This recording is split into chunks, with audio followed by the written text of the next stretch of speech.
I'm Josh Blumenstock, I'm an associate professor here at the School of Information. And I have the distinct pleasure of welcoming you and introducing our two speakers who I advise or co-advise. Just a couple of ground rules. This webinar event is being streamed on Zoom. So any questions or anything that anyone says will also be streamed on Zoom. So if you don't want your comments streamed on Zoom, keep it yourself. I'll say them to the speakers afterwards. Both speakers have 30 to 40 minutes of material that they would like to present without major interruptions. But if there's any clarifying questions, feel free to raise your hand. And I'll also be moderating any questions that come in on Zoom. I think that's it for ground rules. So now I get to introduce Suraj Nair, who is a final year graduating PhD student.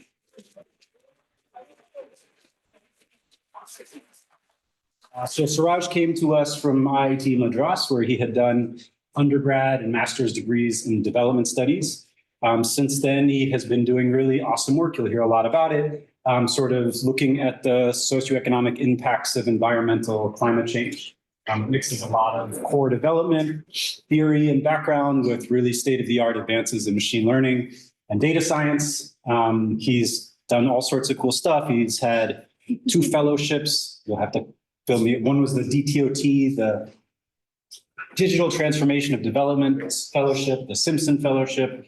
He's published in Economic Development and Cultural Change and other places as well. But he'll do a better job telling you about his work. So without further ado, please welcome Suraj Nair.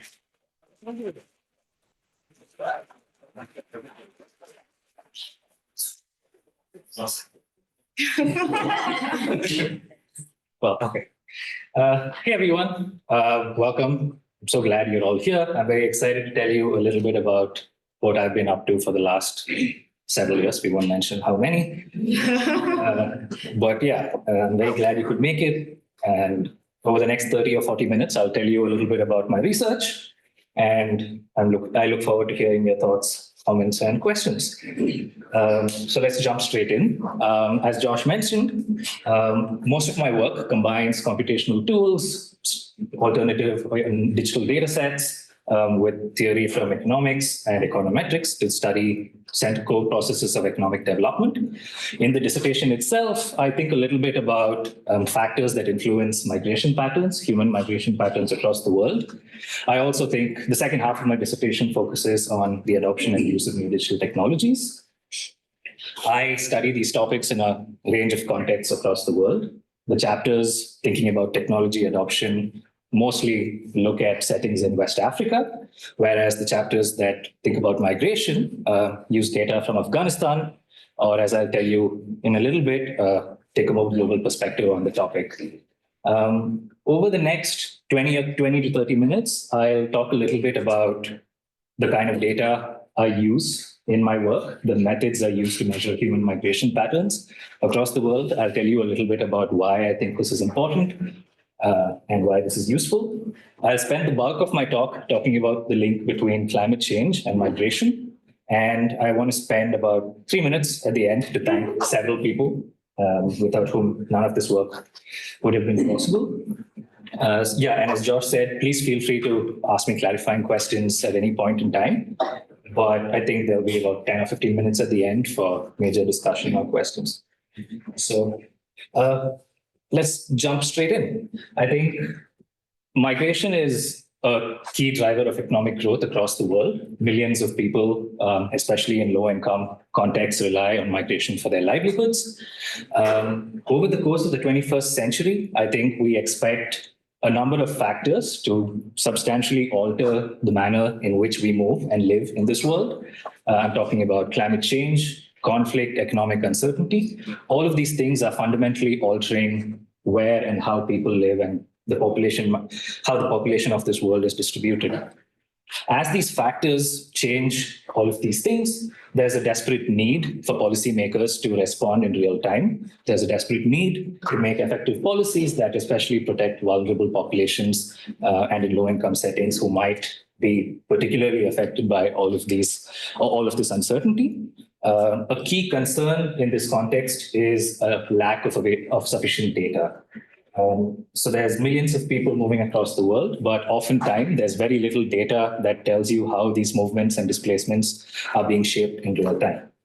Let me give you an example.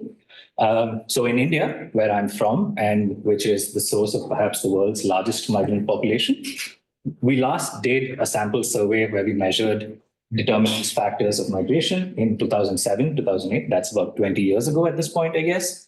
The census, the decadal census, captures information on human migration. The last time we did a decadal census was in 2011. Funnily enough, the migration data from that census was released a decade later.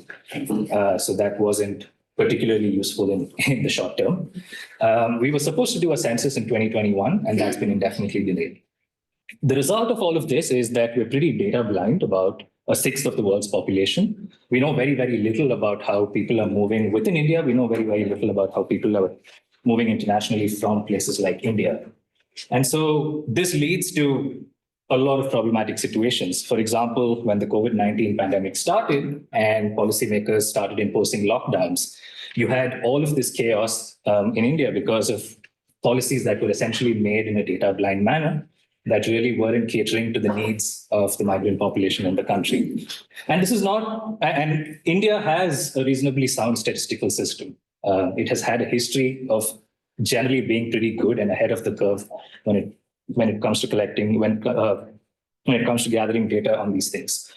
So problems like this are not just isolated to India. Many, many parts of the world, especially in lower income and middle income settings, suffer from similar data gaps.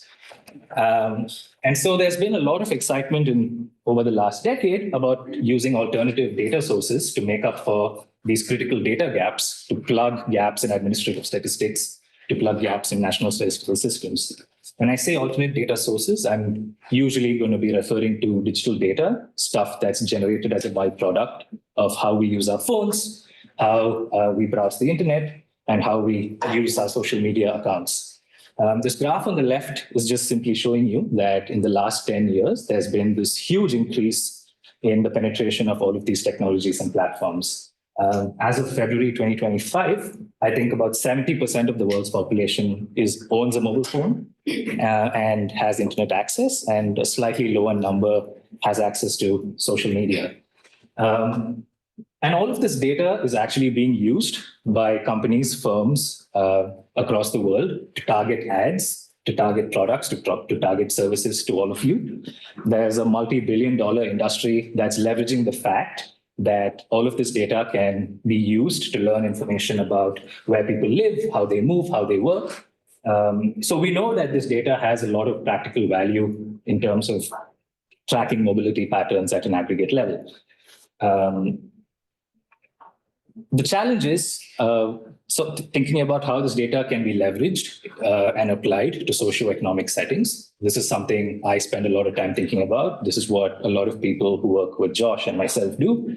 We think about how we can take data from these sources and use it to measure migration, but also other things like how to measure poverty and so on and so forth. The key challenge with this data is that it tends to be noisy, sparse, and unstructured. And you need to find a way to infer migration patterns from all of this. So here's an example of what somebody's my digital trace data might look like. Here on the x-axis, you have time. So this is my mobility patterns or location histories over the course of a year.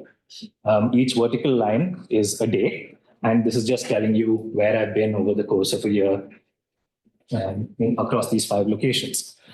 I think by eyeballing this chart, you can kind of see that I've spent a bunch of time in location 4. And then in the latter half of this graph, I'm spending a bunch of time in location 2, I guess. Right? So the name of the game here is to then think about ways to leverage computational tools and algorithms to actually identify these as my primary locations over this duration of time, and then infer that a change in my primary location is effectively what we call a migration event. Now, in practice, we use a bunch of custom algorithms to do this. For those of you who are familiar, these are very similar to clustering algorithms you might have seen in a machine learning class or something else. There's a cool bit of iSchool history about how all of these methods and algorithms were developed. A century ago, we had a PhD student in high school called Josh Blumenstock, who I think had a chapter in his thesis about taking all of these trained sources of data and inferring patterns of migration from in Rwanda.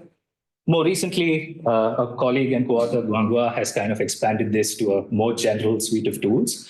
And in my dissertation, I really build on all of these ideas to expand the scale and scope at which we can be measuring these patterns, leveraging this data to measure patterns of human migration and movement, and thinking about how then we can use all of that data to answer interesting questions about socioeconomic phenomena in the world. I'll give you a couple of examples of what this looks like in the context of my thesis.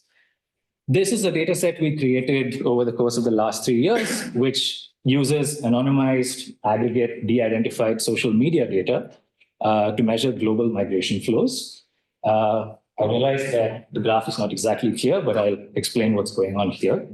So here, what's really happening is you're measuring how people are moving across the world from state to state. So think about California as a state. We're thinking about how people are moving from every state in the world to every other state in the world. Every row is a source, every column is a destination, and this is simply encoding the probability that people are moving from a given source to all of these locations across the world. I've organized this by continent, country, region, and there's a bunch of interesting patterns that come out of this, right? You can sort of say that these big block patterns you see along the diagonal is of people moving within their own countries. A bulk of the migration we measure in this way is highly localized, people moving from, say, California to Texas, or New York to New Jersey, or whatever it is. These striped patterns off the diagonal kind of indicate international migration, but within a given continent or region. And then these more distant patterns kind of tell you how people are moving across much longer distances, say from India to the US, or from Kenya to Europe, or whatever it is, right? And so it turns out we can actually do this very, very well with location data from social media platforms that we very carefully anonymize, de-identify, and aggregate up. In general, when we try validating these data against run truth sets, you get pretty good performance. You see correlation coefficients ranging from 0.76 to 0.91. So these are capturing aggregate flows at a high level to a pretty good extent. Here's another example of how we use this data in some of our work. Here, we're moving to an entirely different context. We're thinking about seasonal labor flows. This is people in rural Afghanistan moving from field to participate in the agricultural harvest. Here, we're using de-identified aggregated phone records to kind of measure how these seasonal labor flows might pan out over the course of a 2-year period. So the black lines indicate the start of the harvest season. The red bump is a bunch of people entering this district. And then the blue bump is a bunch of people leaving this district after the harvest season sort of comes to a close. And once again, these are patterns of movement that are very, very hard to measure, but these alternate sources of data offer you a way or a means of doing this to some extent. Now, all of this is to say that these digital data sources enable very flexible, granular measurement of human mobility, often at a scale that hasn't been possible before. And as I'll tell you over the rest of this talk, this has a lot of application in plugging important data gaps of the kind I described earlier. But there are some very important caveats I think we need to keep in mind as we think about how this data is being used and how we use it, where it's coming from, what it's being used for. First and foremost, obviously, with data of this kind, we need to be sensitive to privacy concerns. In the work we do, we kind of try and separate out the data sources from the research team. In one case, we de-identify, we anonymize to an extent, and aggregate up to make sure that sensitive kinds of mobility patterns are really not visible for the large part. These data could be biased. Like I mentioned, there's still a big gap in terms of who's using phones and social media accounts and so on and so forth. So we still need to, there's a lot of work that needs to be done to understand exclusion errors and the impacts that has as you try and use these data to plug critical data gaps. Access remains a big problem. Now, obviously, there's a bunch of corporate entities, cell phone companies who have all of this data, but then it's not easily accessible to a lot of people. Trust me, I know it's incredibly painful to work with some of this data. So that has a bunch of implications for things like reproducibility and sort of good research practices. That's still something we have to sort out. And finally, I think from the perspective of someone thinking about economic development, these data are really available only for a very short period of time. All of these technologies and platforms have really become widely used only in the last 10 years or so. And if we really want to think about longer term comparisons, these data don't get you much. You're kind of limited to a very small window of time for which all of this is useful. So with that in mind, I think I might pause for a second to check if there's any clarifying questions or anything that didn't make sense. All right. So with that in mind, I want to tell you a little bit about how we take some of this data and then apply it to a question that's been of personal interest to me for a while and perhaps is of interest to many of you in the room today.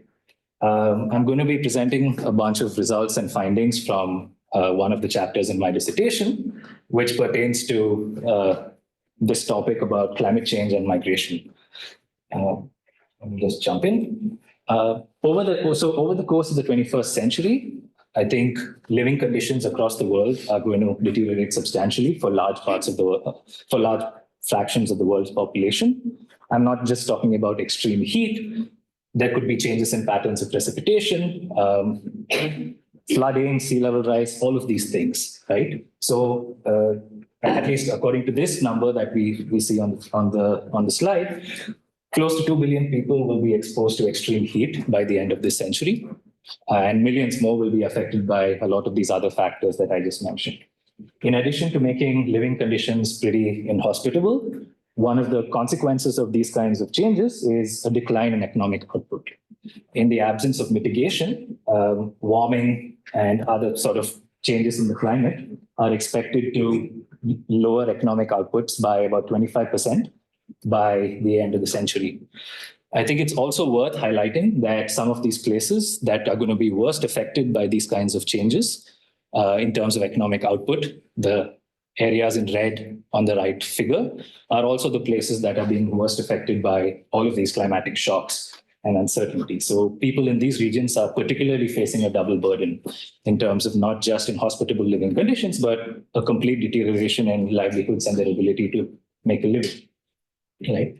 Now, throughout history, I think we've seen that migration is a pretty common form of response to these kinds of changes. We've seen this in ancient times. We've seen this as recently as the Dust Bowl in the case of the US, where in the 1930s, perhaps 300,000 people moved from Oklahoma, Arkansas, and Texas to California because agricultural production had declined and living conditions were deteriorating.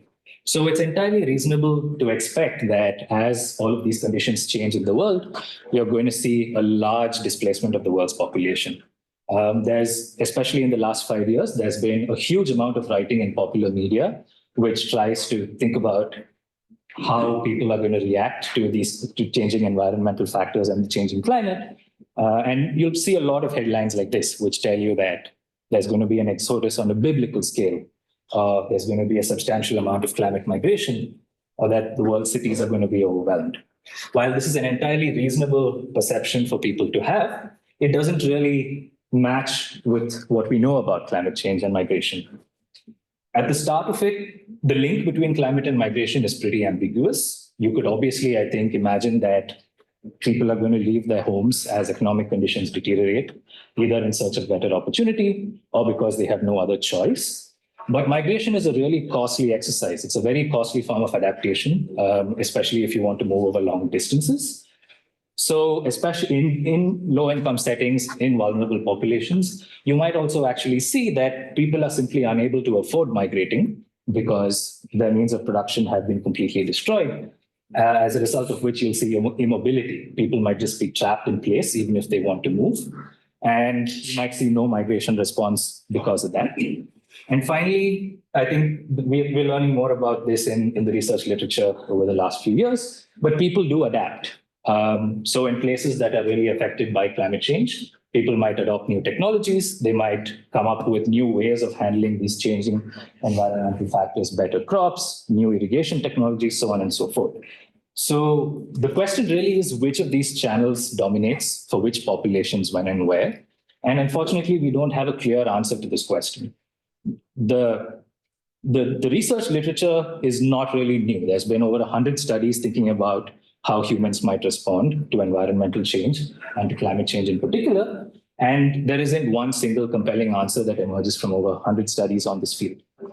And this is particularly problematic from a policymaking perspective, because if the goal is to handle large displacements as and when they occur, you really need to know which channel dominates when, where, and for whom. And we absolutely have no sense of that right now. Yeah. Part of the complication pertains to measurement. A lot of traditional migration data that's being used or that has been used in the past to study the link between climate and migration is often unable to separate different kinds of moves. If you take a survey-based data set on migration, most of the time you won't be able to say anything. You won't be able to distinguish people moving temporarily from people who are moving permanently for a long period of time. You also can't say much about whether people are moving locally or internationally or over long distances. And in most cases, you know very little about how people make destination choices. Now, this is really important because if you take a measure that's mostly driven by temporary movement and then use that to make a claim about climate change, you're probably going to overestimate everything you do, because the temporary measure is substantially larger than the permanent measure. So things like this really complicate our understanding of the link between climate and migration. And these are the kinds of issues. It's this sort of critical juncture that the paper we're working on tries to speak to. Here, we're thinking very, very carefully about how changes in climate, and for the purpose of this talk, we're going to focus only on temperature. But we're thinking very, very carefully about how slow changes in temperature affect permanent migration patterns. What do I mean by permanent migration patterns? I mean that an individual is in their home location for about a year, and if they move, they have to be in their new locations for another year. So we're imposing this very particular structure on the data that allows us to compare things in a very nice way across different contexts. We're obviously, as I mentioned, leveraging some of the new data we create and generate for the purposes of this analysis. And then the rest of the paper really thinks about how you can use all of this data to come up with causal estimates of the link between climate and migration, and do that in a convincing manner.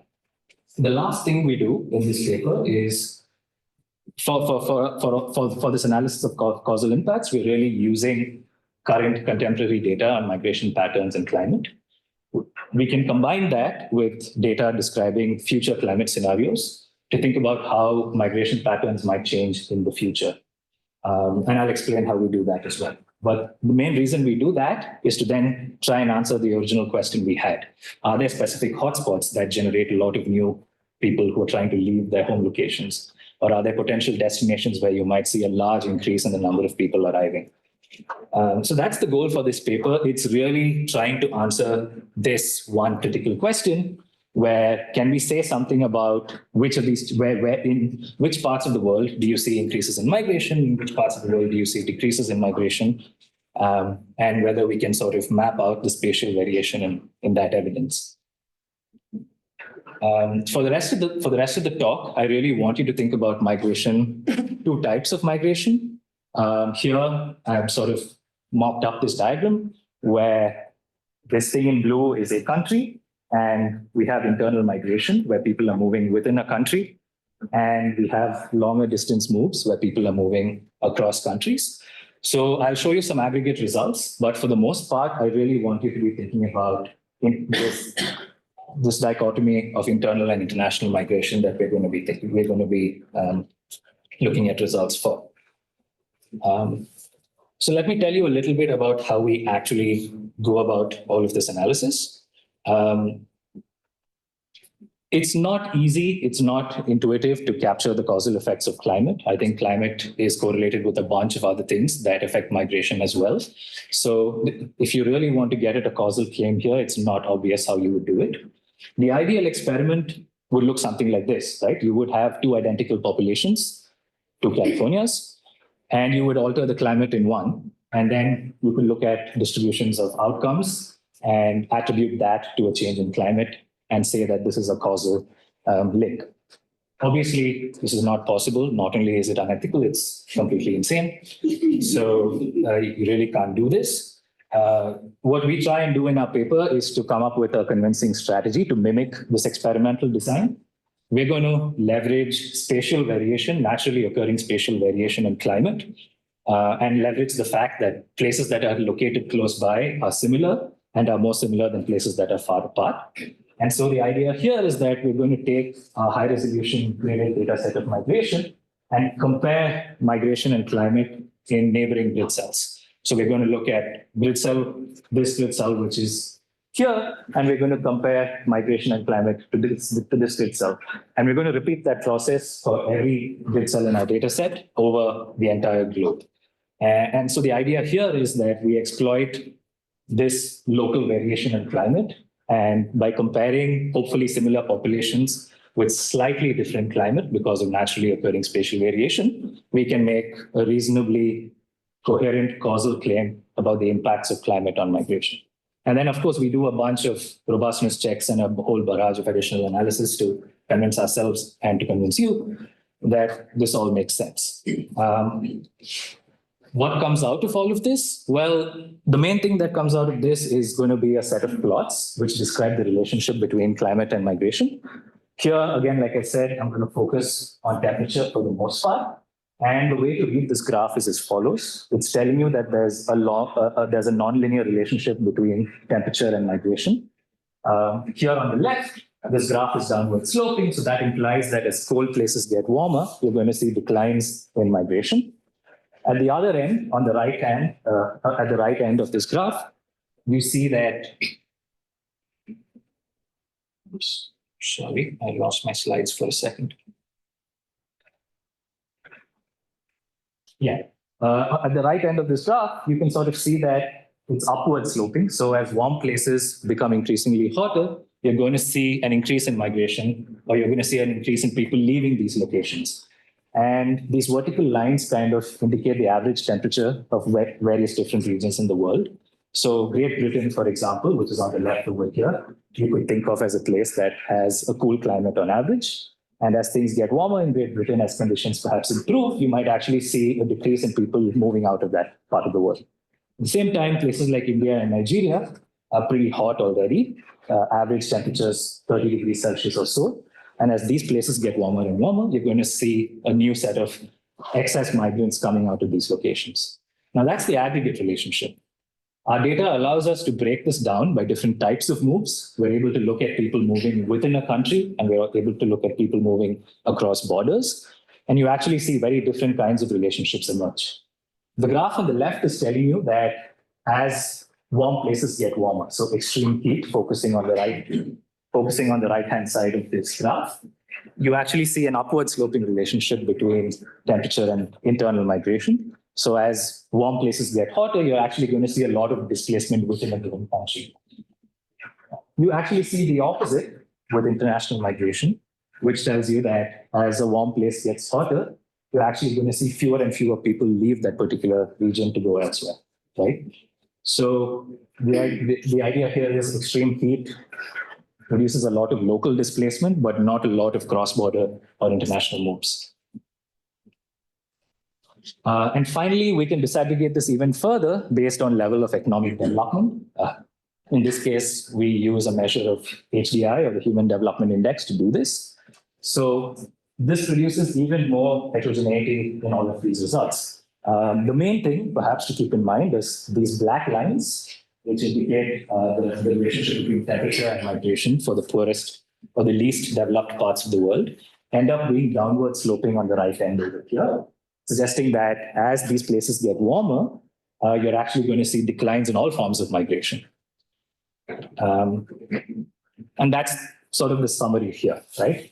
In aggregate, extreme heat produces a lot of local displacement, but not as much international migration, I think, as you would have initially imagined. And then when you disaggregate by level of economic development or wealth, you actually see more nuanced relationships emerge, where in sort of the least developed parts of the world, all sorts of migration is going to shut down. And then, as I mentioned, we show you that these results are robust to a whole bunch of other strategies to convince you that our empirical approach is valid. And before I go on, I think I'll stop here for for any clarifications or questions that you might have. Yeah. How important is like the choice of granularity for grids? It's really important. I think, just to clarify, granularity of the migration measure or the data set itself? The data set, Yeah.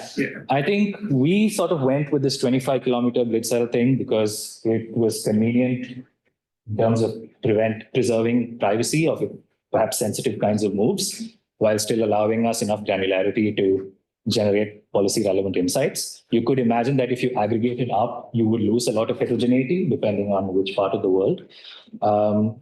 Another way to think about it is there's a lot of spatial correlation in all of these things. Like I said, places located close by in space are very similar. So, there's a certain level of aggregation to which I think you can go, but beyond that, you're going to start losing a lot of important information.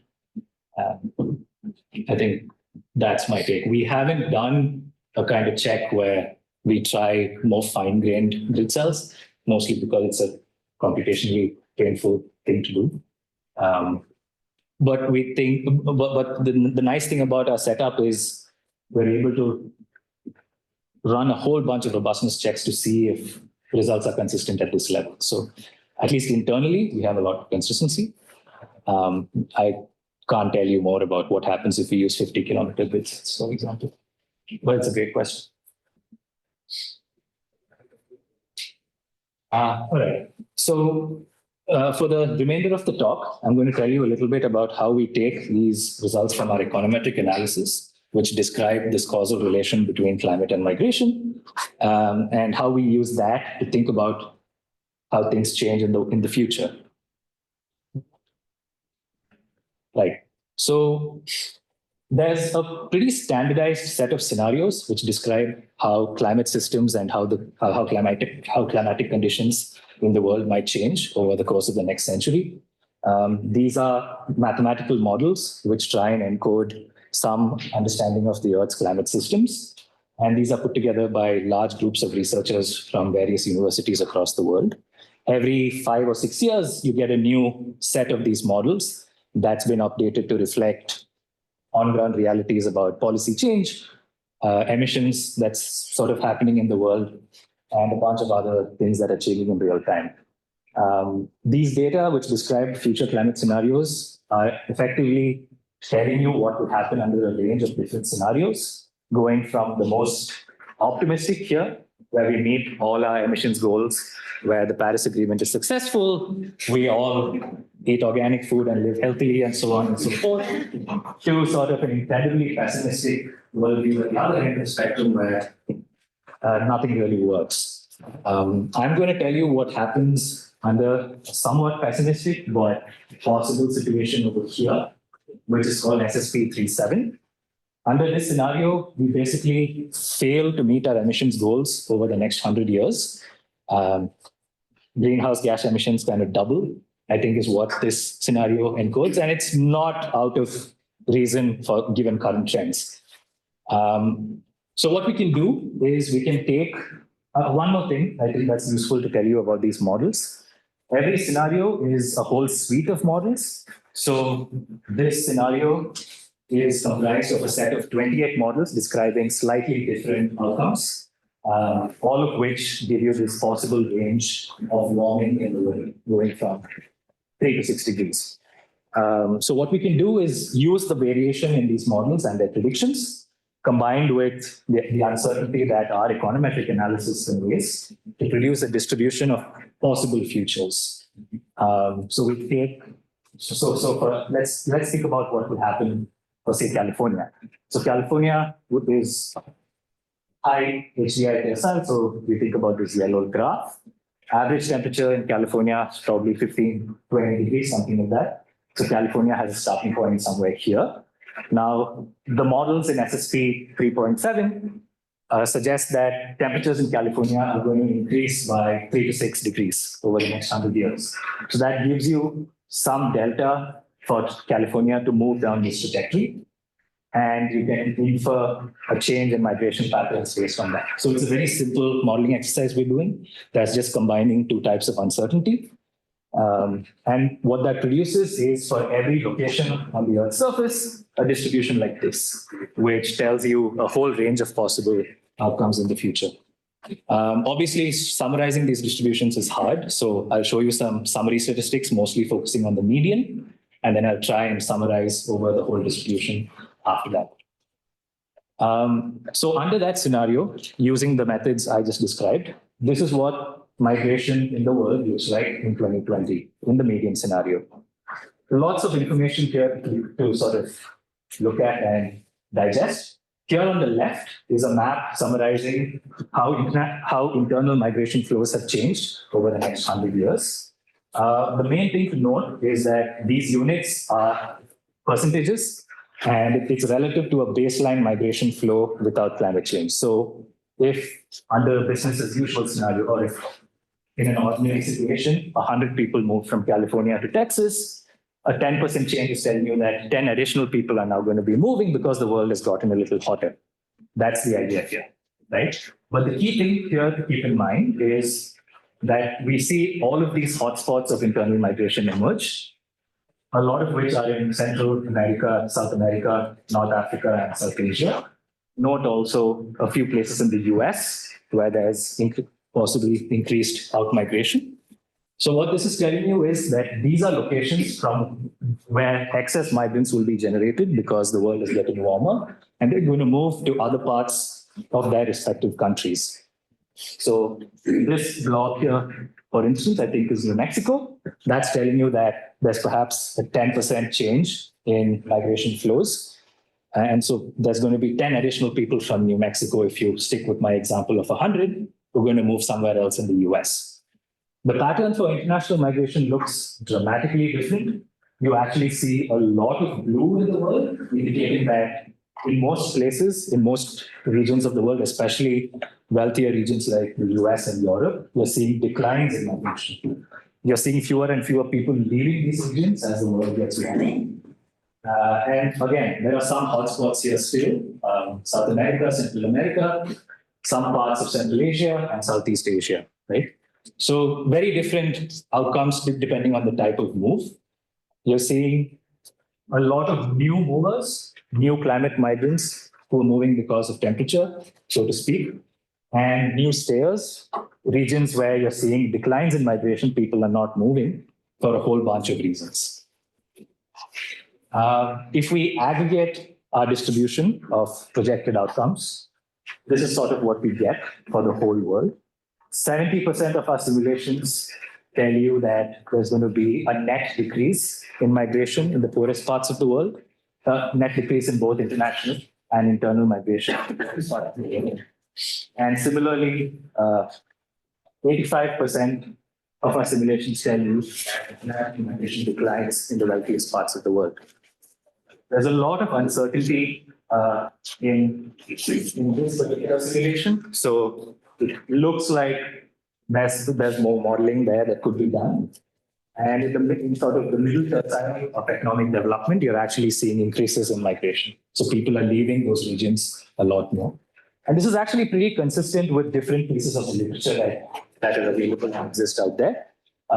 You could imagine that as these countries as middle income countries get warmer and warmer, there's a mixture of people who are leaving in search of better opportunities and a set of people who are moving, trying to voluntarily move, trying to adapt. So this is sort of what the net impacts look like if we aggregate from there. And here in this graph, I'm comparing these results to one other paper that's tried to do a similar modeling exercise. This is a World Bank report, which suggests that by 2050, there's going to be perhaps 170 million excess migrants. All of our analysis is kind of showing that our results are very much lower in magnitude than what's out there right now. So a lot of these initial ideas about there being a large number of excess migrants, our results don't exactly tie into that. We're seeing slightly lower magnitudes. And the last thing I quickly wanted to show you was how potential hotspots develop. So now we're flipping the thing and looking at where people might go. The data we have allows us to look at where people might leave from. It also allows us to look at where people might potentially end up. And the main thing that should stand out from this graph, from this map, is you're actually seeing a lot of blue in places like the US and Europe, which is telling you that in the median scenario under these projections, you're actually seeing a decline in international migration to these locations. Fewer and fewer people arriving in the US, fewer and fewer people arriving in Europe as the world gets warmer. So what is all of this? I want you to keep these few caveats in mind as you digest these projections. On the one hand, these projections might be very large. They might be overestimating things because you're not accounting for things like political changes. The US decides, oh, no more migration. So perhaps that kind of causes things to be overestimated. These projections might be too small because we're doing a very specific kind of analysis focused on a very specific kind of migration. We're not looking at things like sea level rise or drought. So you could imagine that these are the lower bound for things and things could get a lot worse in the future. So all of this is to say that this analysis suggests that the impact of warming on migration is highly heterogeneous and disparate. It creates a bunch of excess migrants in several parts of the world, but it also results in large declines in migration. These results suggest in general that net global migration flows could decrease as a whole as the world gets warmer, and that has a bunch of implications. And yeah, as I mentioned, we see no evidence of increased migration to places in Europe or the US. In fact, we see that with very high certainty. In 97% of our simulations, we find no increase in migration to the US. We also see very strong evidence of regional impacts. Places like South Asia and Southeast Asia and North Africa kind of always tend to be places where there's a lot of local rearrangement of the population happening. So all of this suggests a bunch of open questions. From a policymaking perspective, we really don't study the consequences of immobility very much. Most of the policymaking that thinks about climate migration has traditionally tried to work under this framework of large displacements and a large exodus of population. But we're kind of seeing that, in fact, both of these things could happen where there's substantial immobility. We don't know why the immobility is happening. It could be adaptation. It could be people who are unable to move. But that's an open area for investigation. And ideally, policymakers should be more concerned about that aspect of these moves. In general, internal migration seems to be an area where there's very little policy focus right now in many parts of the world. A lot of the focus, I think, as I mentioned, has been on international migration. So that's another area we generally need to improve the state of statistics, the state of research, the state of policy making. And finally, this idea that international migration could decline over the course of this next century has a whole bunch of implications. For wealthy nations who generally rely on migration and who are facing things like fertility declines and so on and so forth, if international migration is really going to decline to this extent, that's something you want to try and understand a little better. For poorer parts of the world, less economically developed parts of the world, migration is a key source of things like remittances, informal insurance networks. If you're going to see large declines in migration, that has a bunch of implications for economic development across the world. And there's many more things that kind of stand out from at least this version of the results, thinking about the relationship between temperature and migration. And I think that's my talk. So hopefully it was helpful, and I'm happy to answer any questions you might have.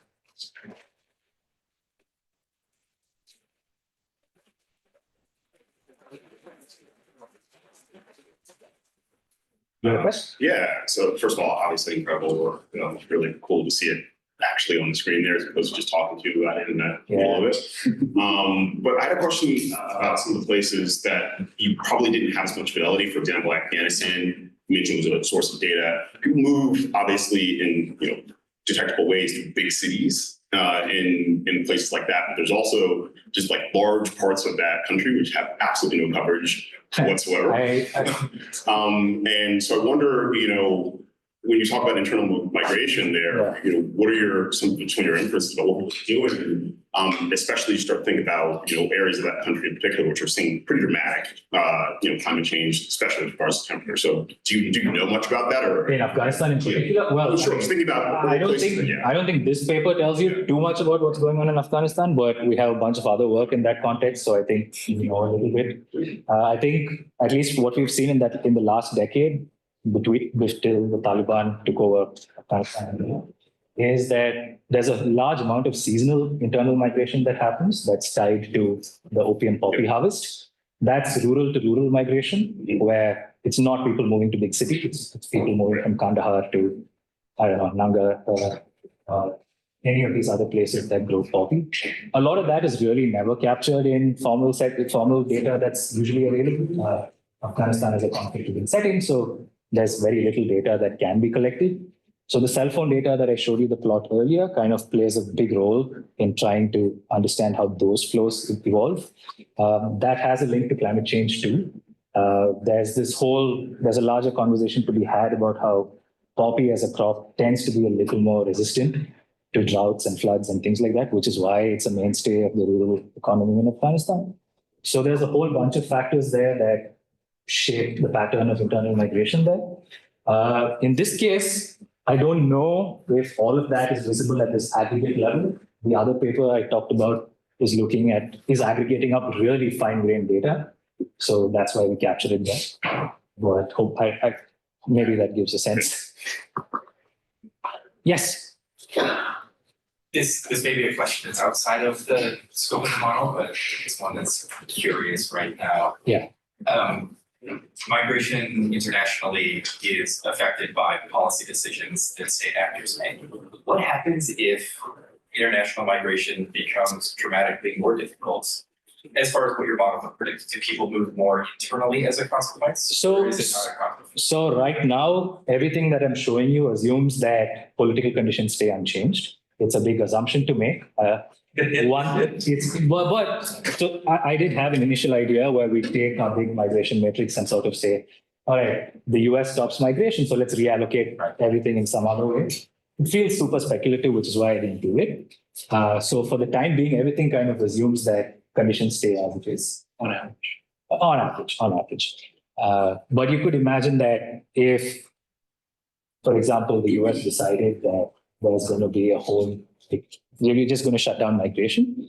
Like I said, we could look at the probability matrix we have, sort of think about destination choices in a careful way and say that me moving from India, if I weren't able to move to the US, I might go to, I don't know, the UK and sort of then model what happens as a consequence. Yeah. We haven't done it. We could. It feels speculative. Dynamics are so hard. Yeah. But that's sort of how things stand. I guess kind of a related question. Could you look historically in places that have low and high barriers to migration? Like, for example, within Europe, international migration is pretty low barrier. And then whereas like maybe similar HDI, but very high barriers to migration, like some Gulf states, could you just estimate your response functions there and at least get some idea, in Europe, maybe there is an increase, people move from Turkey to the UK or something, or maybe there isn't. Yeah, we could possibly do that. I think we have all the data we need for that. Is that you're thinking of that just as an additional? I think just as a way of seeing how much existing barriers matter, right? Yeah. No, we could certainly do that. I think that's a policy really good suggestion. We certainly have the data for it. Yes. It's a very cool seeing your work together. You've created a really interesting body of work here. I have a question. I would love to hear you talk more about your identification strategy for temperature. I think your second chapter or second section of this talk. I wonder if you've thought about what are the causal factors that drive local variation in temperature? Because when I was, maybe you could say a little bit more. The only things that I could think of are things like cloud cover and maybe elevation or vegetation. But then those things that I could think of actually sound confounding because it seems like those things have economic effects. Yes. So to be very clear, what we're doing here is taking a little data set. We're saying that we're going to first difference across space. So that's like the panel first differencing estimator, just simply applied across space. And the sort of key assumption here is that by looking at making very local comparisons, by saying that we're looking at units that are very, very close in space, we're kind of removing the influence of common omitted variables, right? So that's one part of it. Now, that first differencing strategy could still run into trouble if there's something like elevation, but that elevation in principle could affect temperature. It could also affect mobility costs. You could imagine that more rugged places that are higher with higher altitude are harder to do. And both of those things might actually impact migration. This strategy is actually robust to that kind of confounding because of the differencing, unless there's correlation in the curvature of both of those functions. So the second in time as well. Is that another part of it? Sorry? Are you also differencing in time? We're not differencing in time. We're differencing only in space. There's a reason why we prefer differencing in space as opposed to differencing in time. The initial question I had is, what are these slow onset changes in temperature and how are they affecting migration patterns? Panel analysis does really well in getting rid of omitted variables bias and confounding factors. But the problem is the identifying variation is coming from deviations from the mean, essentially, for the same location. And that effectively is identifying this very short-term response to shocks. And when we think about climate change in this context, I'm interested in these longer, slow onset changes that unravel, where temperatures slowly change. Right? So for those reasons, we think the spatial strategy provides a better analog, where you're trying to compare these contemporaneous populations that are somewhat similar, experiencing slightly different climates. For what it's worth, we run a bunch of robustness checks where we try and account for elevation, conflict, a whole bunch of things like that, which could, in principle, perhaps systematically bias things, and we see more difference in the results. It generally seems to work. I think the last thing that's probably worth mentioning is things like borders might sort of show up in a weird way. You could imagine that if you're comparing across the US and Mexico border, there's a whole bunch of things there that systematically differ, which influence migration. The key thing is, of course, that as long as temperature is varying smoothly in space, there's going to be a lot of noise that enters the data set, enters the analysis, so it's going to inflate standard errors. It's not going to necessarily invalidate the identification itself, unless and until there's like systematic relationships across all borders in Assam. And in general, that's a small fraction of our observations, so we think we will okay. I'm not sure if that's happy to talk.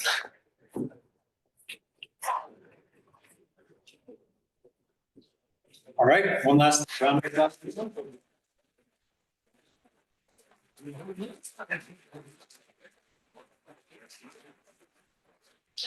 I just wanted to quickly acknowledge all of my collaborators and co-authors, and my committee, Josh, John, Ted, and Saul, and of course my prelims committee, David and JHN, all of whom have been super helpful in putting this all together.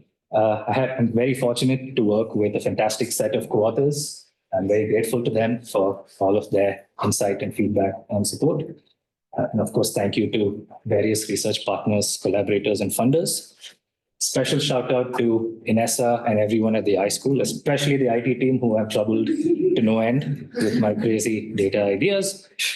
I also want to thank the Global Policy Lab, the Opportunity Lab, the other name we shall not say, and everyone else at Berkeley who's kind of helped me stay sane through this process. So that's the only picture I had of you. Thank you. And of course, old friends and new, some from Berkeley, some from elsewhere, some from India who moved here. Big thank you to all of them, some of whom I know are watching online. Again, really helpful to have all of you in my life and keeping me sane.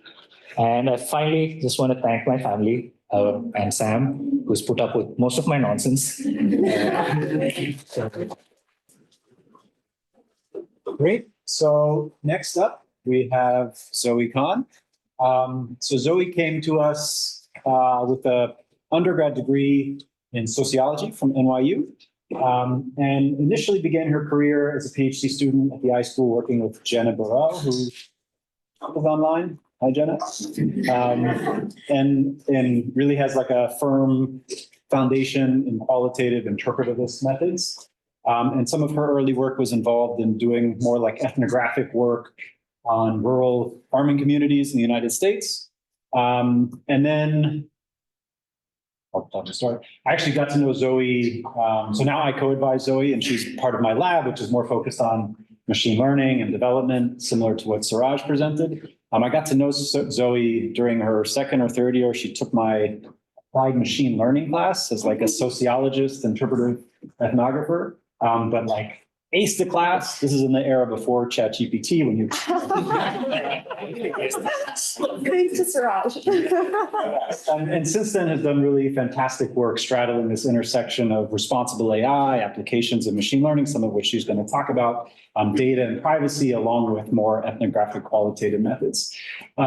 She has also published extensively in places like CSCW, CHI, and also received lots of prestigious awards. Thankfully, some of them are on the slides. I don't remember them from scratch, but funding from the Social Science Research Council, fellowship. She's worked at Microsoft several summers in a row, AI Policy Hub, the Center for Long-Term Cybersecurity, and doing really amazing stuff. So without further ado, please give a warm welcome to Zoe Kahn.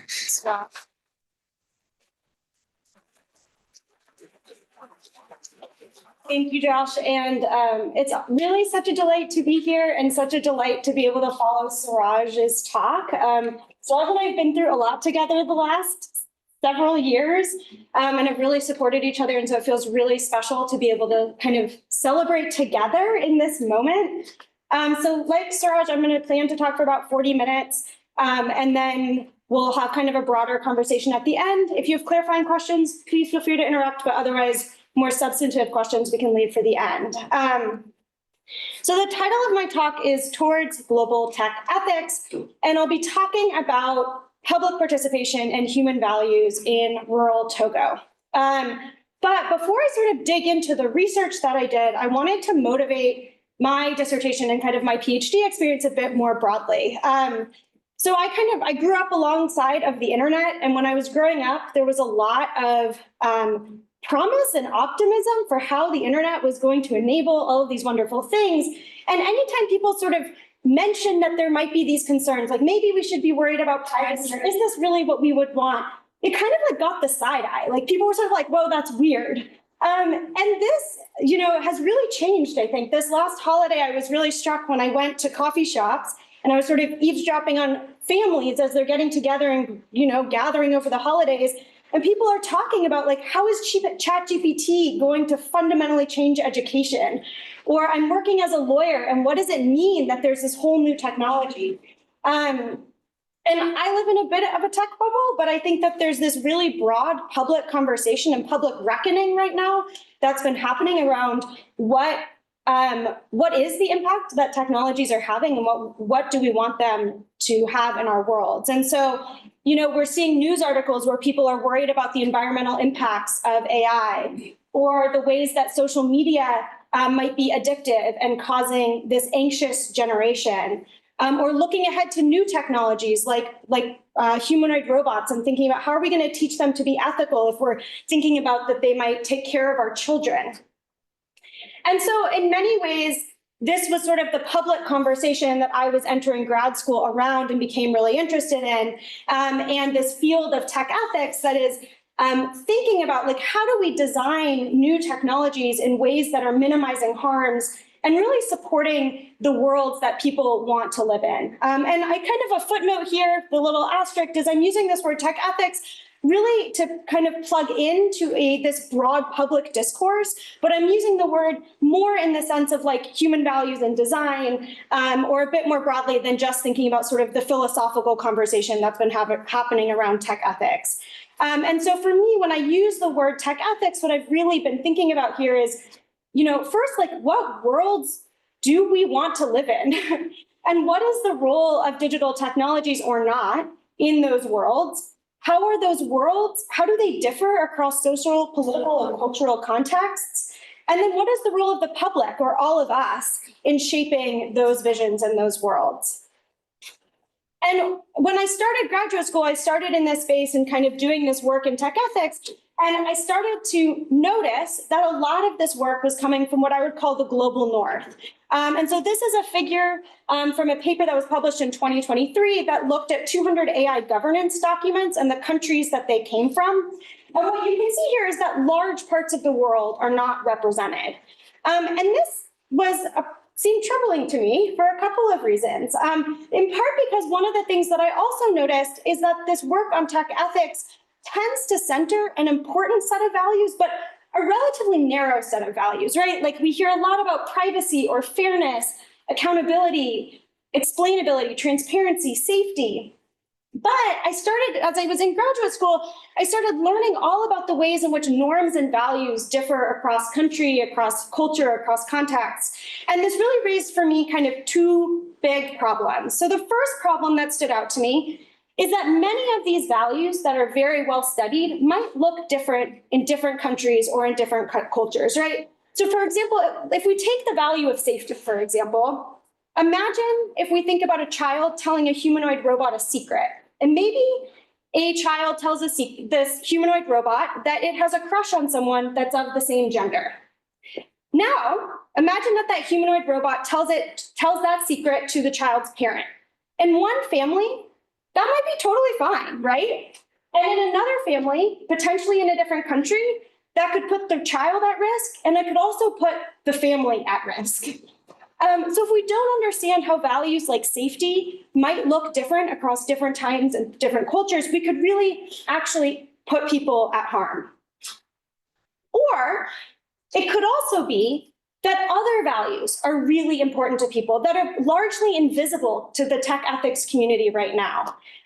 So for example, if we think about pro-social behavior, like how we encourage pro-social behavior, this isn't anywhere on this sort of list of values that is commonly talked about, and it might look really different in different parts of the world, right? Like in some cultures, like the culture I grew up in, it's actually a compliment to compliment somebody on what they're wearing. Like you say, oh, I really like your shirt.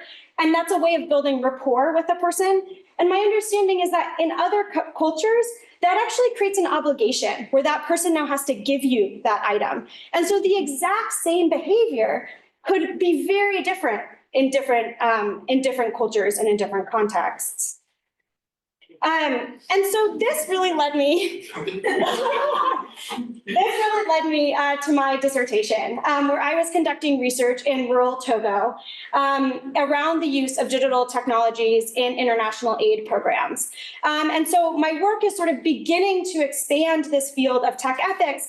And in the case of my dissertation, really thinking about how privacy, sort of expanding our understandings of privacy, and also beginning to being open to surfacing that there might be other values that are important to people living in rural Togo that might be just sort of missing from this list of values. So I want to turn now and talk a bit about my research context. I mentioned that my research is in rural Togo. Togo is a small country in West Africa of about 8 million people. And I just want to show you some photos from my time in Togo. So just to give you a sense of what it felt like here. This is outside of a house where I did an interview. Here's a different style house. Also did an interview outside of this house. Here are some cows and some power lines. This is what sort of some of the landscapes look like. I was there in the spring. And so during the time when palm nuts were being harvested, and so these are these beautiful bright orange palm nuts, and then they're being packed up and ready to go to the market. Many people in these rural communities are farmers, and so you can see that there's this man riding a motorcycle, and he's carrying with him an irrigation pipe that's connected to his motorcycle. And then perhaps the images that are most related to my own research are these two. The photo on the right, I took at a local market, and these are of cell phones that are being sold at the local market. And then this photo here is a man advertising his mobile money kiosk that he runs out of his house in a local village. So hopefully these pictures just give you a sense of what it felt like a little bit during my time in rural Togo. And the context for me going there, how did I end up there? Well, in 2020, you might remember that there was the pandemic, this thing that happened, and governments around the world, including in Togo, wanted to give money to people in poverty, but they sort of had this like big question, which is like, how are they going to get money? How are they going to identify who's the poorest people? And like, how are they going to actually distribute the money to people? And so what happened was the government of Togo launched one of the first entirely digital cash transfer programs to use machine learning algorithms, which we'll talk about. So the program was called Novisi. It ran from November 2020 to March 2021.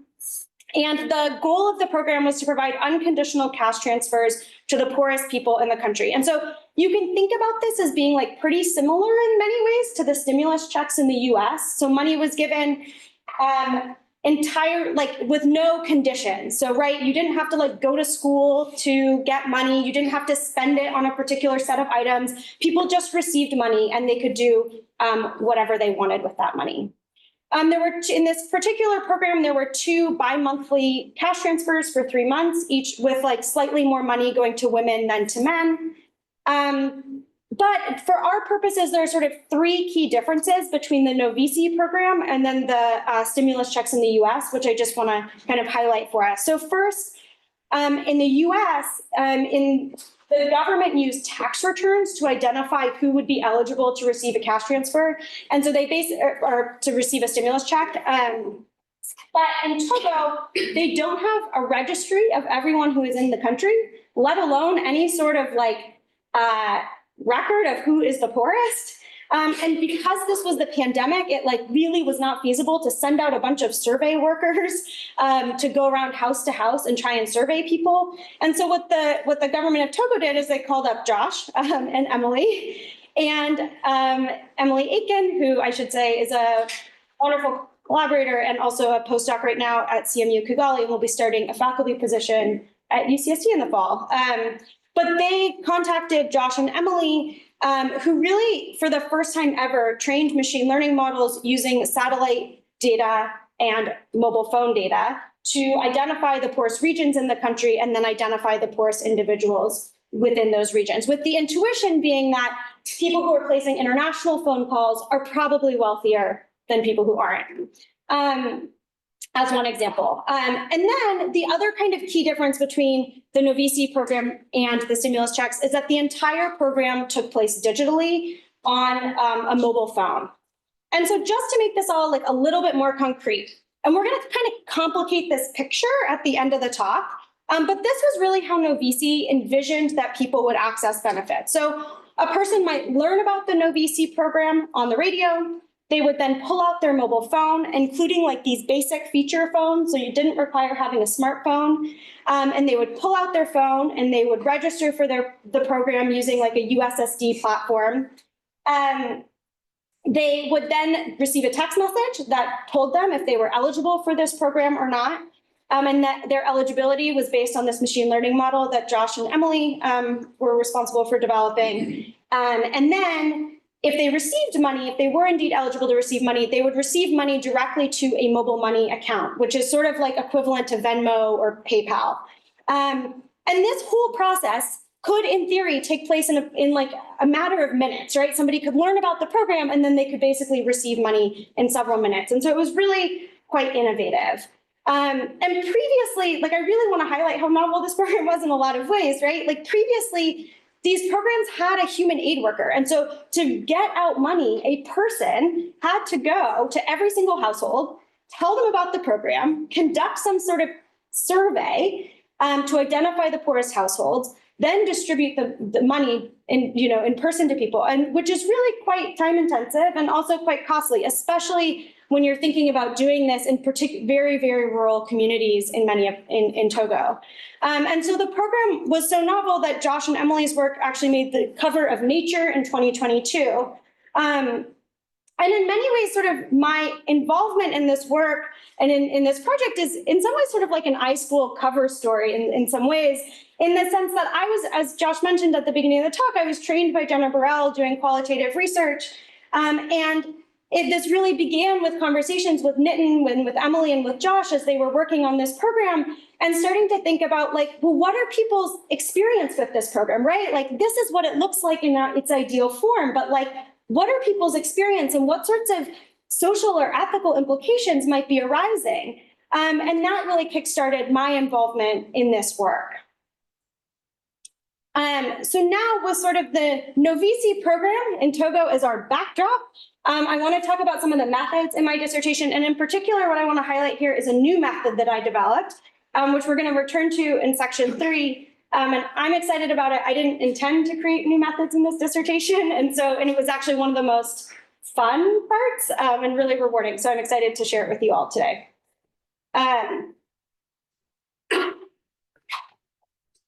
So I wanted to understand sort of what was happening on the ground and what was new, what was unexpected, what was sort of surprising. And you just can't do that with quantitative methods. And so that really motivated me to conduct qualitative research in rural Togo. So I conducted fieldwork and semi-structured interviews about a year and a half after the Novici program was launched. And the research unfolded into 3 phases. I'm happy to talk more about any of this in the Q&A, but I began by conducting phone interviews. And that was really to understand sort of the broad research space. Then I conducted 2 weeks of pilot fieldwork to refine the methods. And my Togolese research partner, Karel Pere, and Emily Aiken, who I mentioned earlier, were both along for this trip and were really essential in helping shape the research and helping shape the kind of methodology that we used. And then the main data collection took place over the course of 7 weeks in 3 rural villages. And so for the academics in the room, I want to mention 2 things about my research approach, particularly because we have such an interdisciplinary audience here. So this is a qualitative research project where the rigor really comes from an inductive and iterative approach. And so the goal of my work is not to make claims about what is typical or what is representative, but really the goal is to learn things that are sort of new or unexpected in the literature. And this comes from doing really in-depth interviews with a relatively small number of people. And rather than sort of going in with these hypotheses that I'm going to test, instead, it's really the rigor comes from this iterative approach where as I learn something new and as it's interesting, I'm just able to go with it and follow it and learn new things. And so when I went into this project, I wanted to understand 2 things, right? Like first, I was interested to understand how values that are well studied within tech ethics might look different in other parts of the world.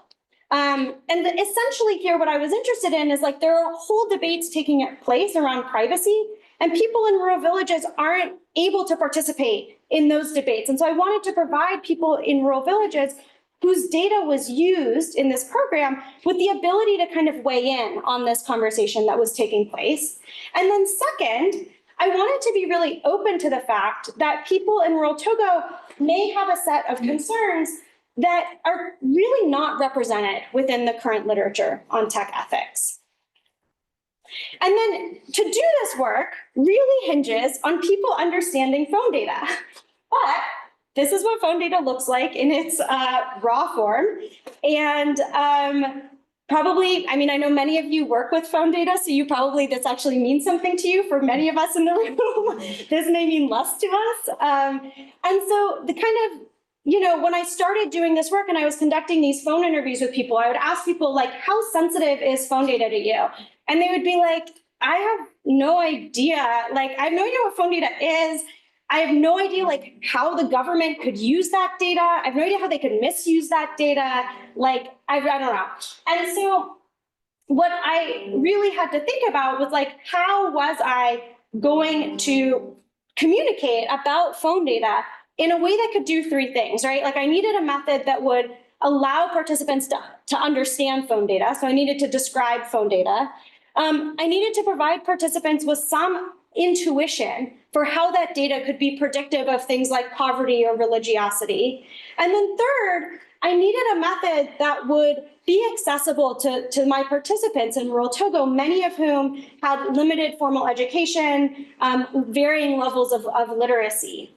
And so, like a good academic, I turned to the literature and I looked at sort of what existed. And there's a whole subfield within this sort of tech ethics space called AI explainability. And none of the approaches were really a fit for kind of what was at hand, right? It felt like a little bit of a story of Goldilocks, where some were too broad, others were too specific, and then many of these approaches were just too technical.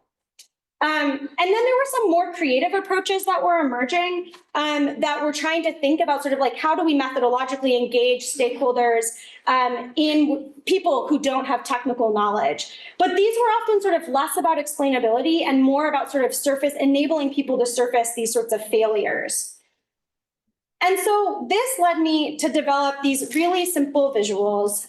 There's a picture of them here. I have them here and I'll pass them around.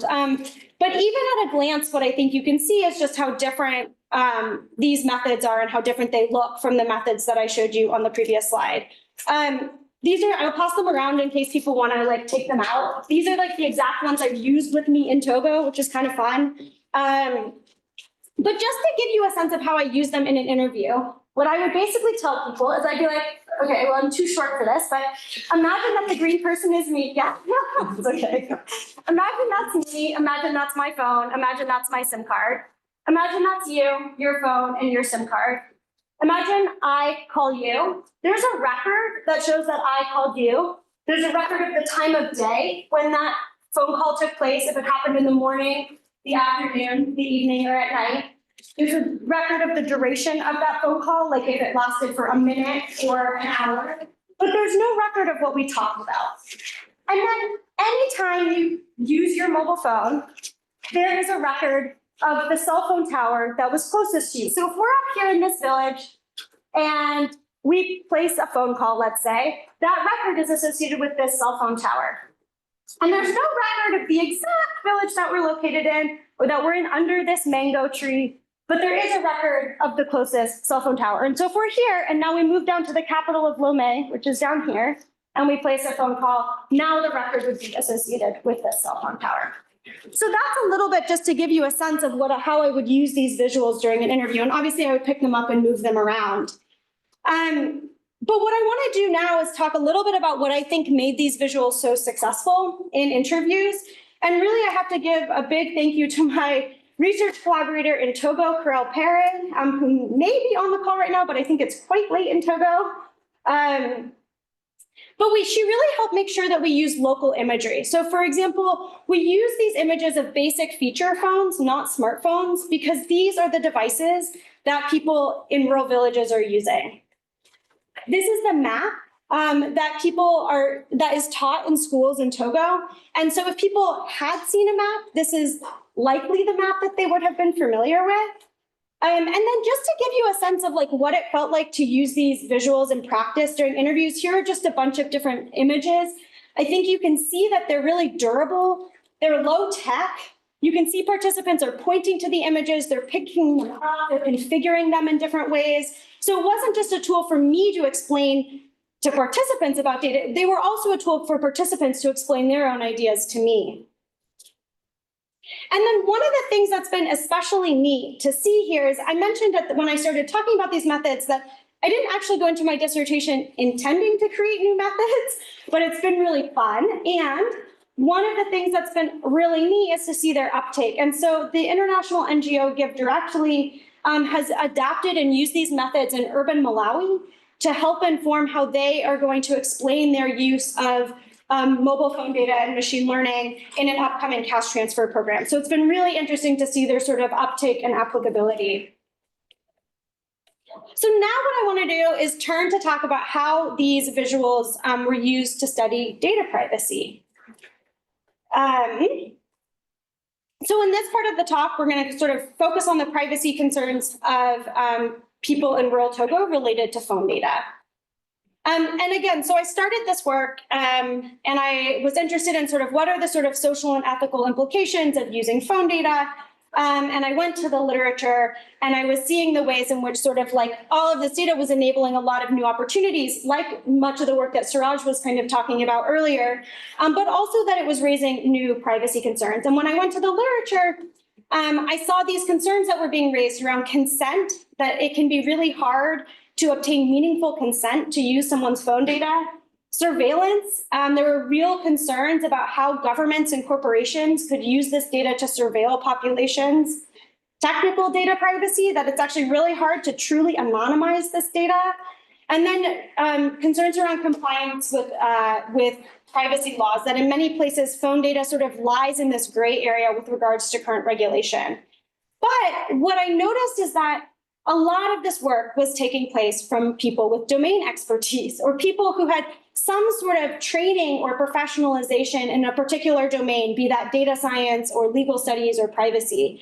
And in many ways, like notably absent were the people who were most impacted, or everyday people whose data was being used, people who I will be referring to as experiential experts. And I think at this point it is worth pausing and asking the question, like, does it matter that experiential experts are missing? I think on the one hand, we could make an argument and we could say, you know, domain experts are really all we need. Like, they have training, they have the technical training to identify how this data could be re-identified. They have legal training to identify the sort of limits of the legal frameworks. And so we just really don't need people whose data was used, right? But on the other hand, we might actually think that experiential experts have something really important to contribute and that they have a really different perspective. And so in many ways, this question sort of lingers in the background of the research. And so I was interested in these two main research questions. What are the privacy concerns of experiential experts in rural Togo? And then how do those compare to the privacy concerns being raised by domain experts? And I want to turn to some data. And because I do qualitative research, this means I get to tell you a story. So this story, as you might imagine, takes place in Togo. I'm with my interpreter, Fashal, and my driver, Connie, both of whom may be on the call right now if they were able to get on. And both of them were absolute assets to the project. So I feel really lucky to have been able to work with them. And so we've just driven to a village in the northern part of the country, about a 1-hour car ride from the nearest city, on some mixture of dirt roads and paved roads. And we interview Sumbila. Sumbila is a pseudonym, and it's a really hot afternoon. And it's here that we talk with him about his perspective on the privacy concerns that arise related to phone data. So I've just used the visuals that I showed you earlier that you all are looking at now to describe the data that is recorded in mobile phone data. And I asked him, how sensitive is that data to you? And he immediately thinks about the people in his village. And he starts thinking about the data that's recorded in mobile money transactions. And for those of you unfamiliar with mobile money, you could think about it like Venmo or PayPal. And he felt like that could reveal really sensitive data that he wouldn't want others to know. And so he says, the one who gives mobile money can be harmed if it is known in the community, because it is known he has money to give it to others. Some may be jealous of him, but he, the one receiving, may feel some kind of shame. People will have a bad opinion of him because he depends on others to survive. And then I asked him, this time not about the people in his community, but about the government of Togo. How would he feel if the government of Togo had access to the very same data? And he says, I won't be disturbed if the Togo government knows about my mobile money balances and transactions. They know you are helping others. But among ourselves here, it may be disturbing. And then when asked to reflect on why it's fine for the government to know this data, but not people nearby, he said, the reason why the government can know about it is they can't envy me. And so Sumbila his perspective was really reflected in many of the interviews that I conducted. And so participants would often tell me that phone data could reveal sensitive data that could bring about shame, it could bring about jealousy, or less evident in the story with Sumbila, but quite common in my data was the ways in which it could limit autonomy, particularly among spouses. And so people were really raising a set of sort of interpersonal privacy harms that were arising if that data was shared with people that they had interpersonal relationships with. And when we put these in conversation with the types of privacy concerns that are being raised by domain experts, we can see that they're really quite different. The experiential experts are really surfacing these interpersonal harms that could arise if data is shared with these people that they have their relationships with, whereas domain experts are instead really envisioning that there's this sort of anonymous faraway actor like the government or a corporation that might be using or misusing this data. And so when we return to this question that I posed earlier, like, does it matter that the literature on privacy really arises, does not include these experiential experts? What we could do is we could imagine that if we only paid attention to the types of privacy concerns being raised by domain experts, we could imagine coming up with some pretty clever technical approaches that could prevent against something like surveillance, but would do absolutely nothing to necessarily mitigate these harms around shame or jealousy or autonomy that are much more interpersonal. And similarly, right, like we could develop really clever approaches that could, prevent against shame or jealousy, but do absolutely nothing to prevent against surveillance. And so hopefully what I've convinced you of by now is that they're both really important, and that it's not that one is right and the other is wrong, but that we really need to attend to these different types of privacy concerns. So I want to kind of step back now. And until now, we have talked about two contributions from my research. One was the new method, and what we saw is how this new method enabled a new empirical contribution around privacy. And so if I were to stop my talk here, or if I stopped my dissertation here, I would have developed a new method and I would have enabled people in Togo to weigh in on this conversation about privacy that's taking place. But I really would not have been open to the fact that people in Togo may have a very different set of values or different set of concerns that are not currently being talked about in tech ethics today.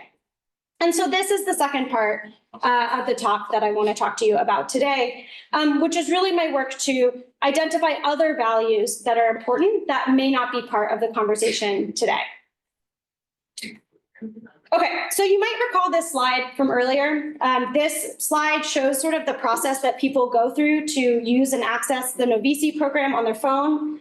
There is one very important thing I want you to observe about this figure, which is that there's sort of an implicit assumption that people will be able to access the program on their own, that a person has their own device, that they have the skills that they need in order to use the device, that they have the literacy to be able to read and interpret a text message, and then to know that they received money and to be able to get that money on their own.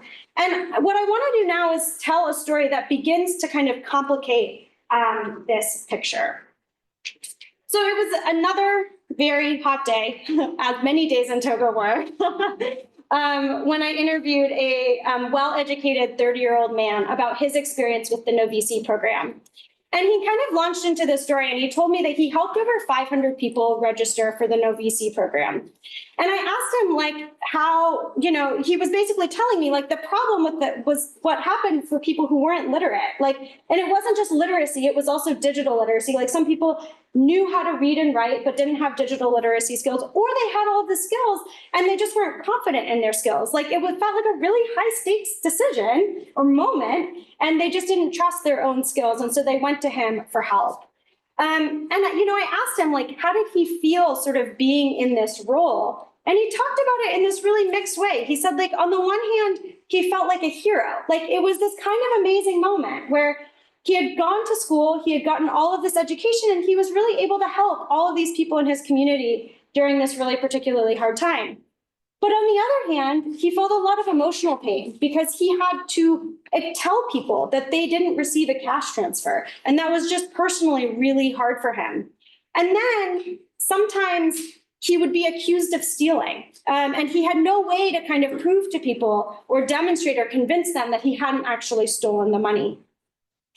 He was actually telling me that a couple of days before I interviewed him, he and some of his friends who had also helped people, were kind of talking, and they were like, if a program like this happened in the future, would we help people again? And some people said no, and he was sort of like, yeah, I probably would, but it was like it was an open question. And so for our purposes here, I kind of want to highlight that on the one hand, Solom and people like Solom felt like a hero. And on the other hand, he felt emotional pain and had these sort of accusations of theft. And this is what I think of as an instance of social cohesion. Social cohesion is a term that has various definitions, but at its sort of most basic level refers to the strength of relationships between people who are in the same community, people who are in different communities. So you could think about like people in different ethnic groups, or between people and the state. And what we see here in the story of Solem is that the way in which Solem sort of stepped in to provide help, there's the person who's providing help, and then there's the person who's receiving help. And when you look at the literature on social cohesion, what you find, I should say, sorry, that like for those of you who do HCI research, this should be like very familiar to you. This is called human intermediaries and human intermediary-aided technology use, where these human intermediaries are often acting as this last mile service providers, where they're often sort of people with higher literacies are often helping people accessing digital technologies. What I kind of want to draw our attention to is like the ways in which this shaped their interpersonal relationships. So like this is a pretty common pattern in HCI where you see people who have the skills are helping people access technology. And then when you look at this entirely separate body of literature, more in this sort of international development realm, they have studied the ways in which cash transfer programs can impact social cohesion. And what my work is really doing here is bringing together these two literatures and showing that this entirely digital cash transfer program, what you have when you remove a human aid worker is that you have people with the skills stepping in to provide help. This creates a new dynamic between people who are providing help and people who are receiving help. And then that can impact social cohesion in new ways. You have this new pairing between people who are providing help and people who are receiving help. Okay, so now stepping back, if I stopped my dissertation here, we would have the methodological contribution, and we would have seen the ways in which sort of my work has deepened the understanding of privacy and also begun to introduce this new value around social cohesion. But if I'm a policymaker, or if I am working in an NGO, and I actually want to implement a program like No VC, I think there's a still question, which is like, Zoe, what do I do with all of this? And so the final part of my dissertation is really beginning to translate this work into more practical recommendations for technology designers and also for policymakers. I'm going to go a bit quickly through this, but I'm happy to pick any of this up in the Q&A. But I think that there's three big takeaways that we really need to safeguard data privacy holistically. We need to think about creatively about how to expand access for people with limited literacies, and we need to be serious about strengthening social cohesion. Going forward in my work, I think that my dissertation research has really led to many new and interesting questions. We learned a lot about the importance of different types of experts and expertise. So Nitin and I have been thinking a lot about sort of how experts and expertise, we've been talking about it today in the context of privacy and social cohesion, privacy and cash transfers, but we've been thinking about it much more broadly in terms of socio-technical system design more generally.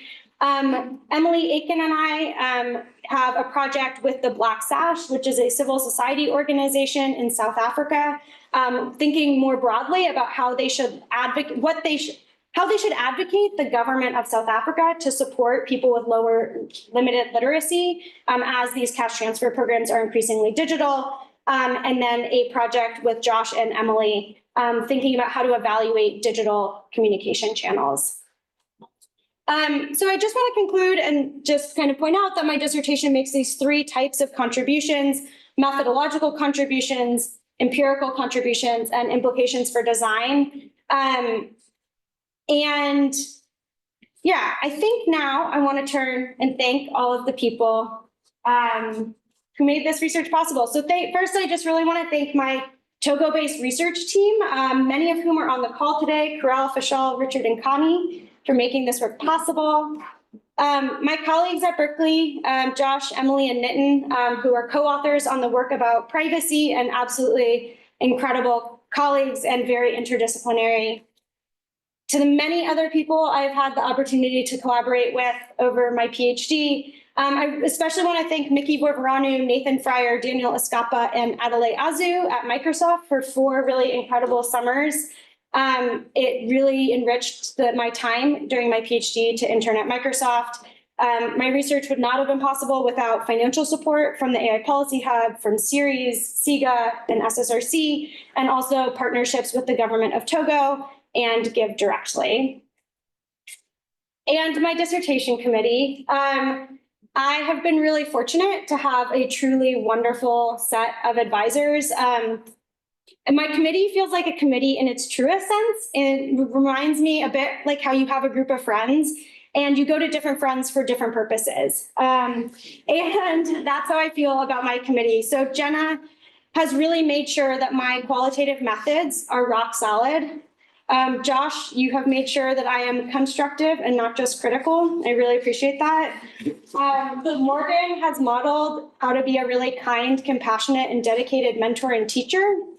And Deirdre, you have really helped make sure that my work has deep policy relevance. So thank you. I'm really grateful to my committee. And I'm especially thankful to Jenna, my advisor. It's a little hard, Jenna, to put into words how fortunate I feel to have had the opportunity to apprentice with you. And I feel like you listen to my ideas so deeply, and sometimes I think you know my mind better than I know it myself. And I'm really grateful for that. So thank you, Jenna. And then there are the whole community of people who've made this work possible. Feel really lucky that so many of my colleagues have turned into really deep friendships, and we have been around the world together. There are so many people outside of grad school that have kept me sane and have kept me afloat and have kind of helped me put everything in perspective, many of whom are here today. And finally, to my parents who have, if anything, listened to all of my ambling thoughts throughout many years and encouraged me to think very big and very boldly. So thank you. And so to conclude, I just want to say thank you for being here. And for many of you, I think thinking about international development and the use of digital technologies in Africa may not be what you think about every day, like I have. But I hope that kind of what you've been able to see through this talk is the ways in which this sort of way of approaching questions and approaching new technology design is perhaps more broadly applicable. You might be thinking about the future that you want to create for your children. If you're a parent, you might be thinking about the role that technology is playing in your work, maybe in a pharmacy, maybe as a therapist or as a lawyer or a journalist. And I think as members of the public, we have agency to dream up the worlds that we want to live in, and we have agency and in a really important role to build towards those worlds. And so I sort of leave these two questions up here in the hopes that they give us all permission to think boldly about the worlds that we want to live in, and also our role as members of the public to build towards those worlds. So thank you.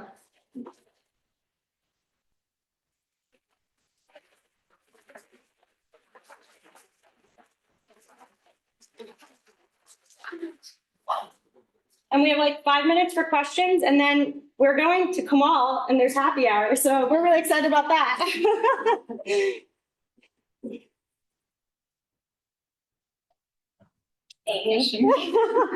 So I think this is an amazing project, and it's great to see it all come to fruition. What struck me was your kind of unique collaboration between, like in Josh's lab, between data scientists and qualitative. I was wondering if you could just talk about like any lessons learned, any interesting kind of insights you got through the experience of working with really different disciplines. Yeah.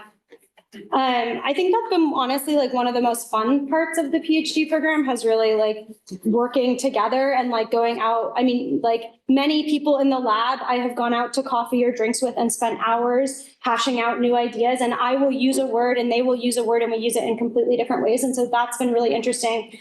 I think one of the really kind of concrete examples of the ways that I see it making my work more rigorous is in the development of these visuals. So when I started using the visuals, I was working with Emily, and I used the word know. Like I said, the mobile phone company knows if I called you, right? And Emily was like, Zoe, you can't use the word no. Like that conjures up the idea that there's like a person at the telecom company who like knows, is like looking at that data. Like that's wrong. And so then she was like, I really think you need to use the word record.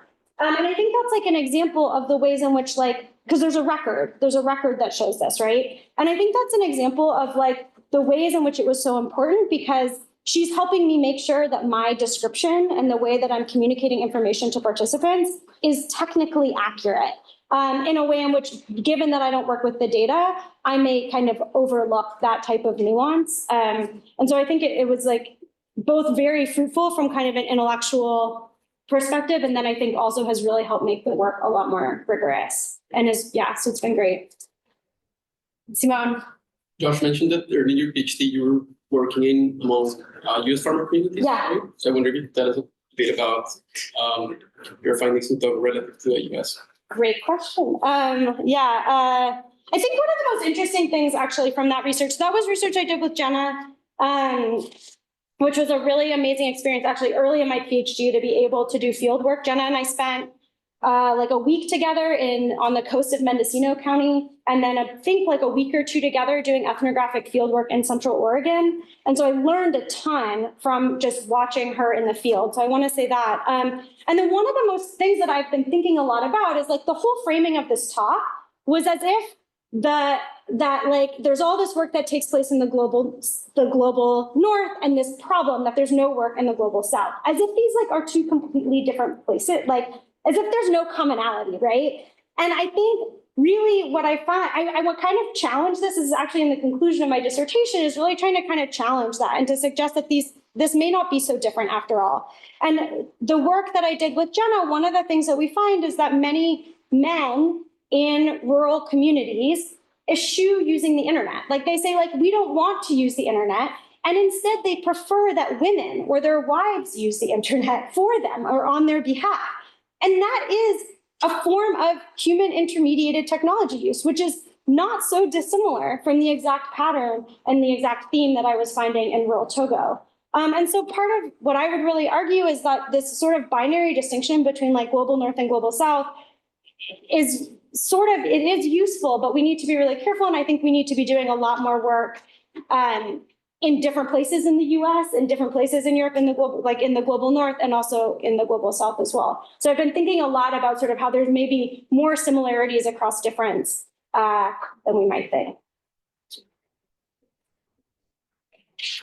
Cool.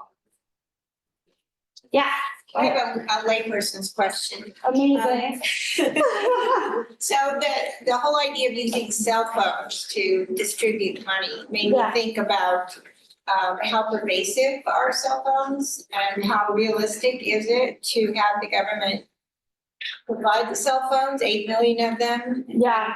And is it cost effective? And then of course there's the issue that you already addressed, which is training. Yeah, so Josh, maybe you're gonna step in here, but my understanding in Togo is that like 74% of households had their own phone and like 85 households and 45% of 60% of individuals. Okay, thanks. Numbers aren't my thing. And then, I mean, have you been thinking about like the distribution of phones in particular? The government has. Yeah. They haven't. I mean, just my sense is it's a huge problem. Like if you're distributing cash through mobile money, there's a lot of people excluded who don't have mobile phones. So for like a social protection system, if that's going to be the only method for distribution, it doesn't make sense. But this was like crisis setting, pandemic. And so they were like, what do we do? And this is one way to get money out to stop people. Yeah. Well, thank you, everyone. And I hope you'll join us at happy hour. And yeah.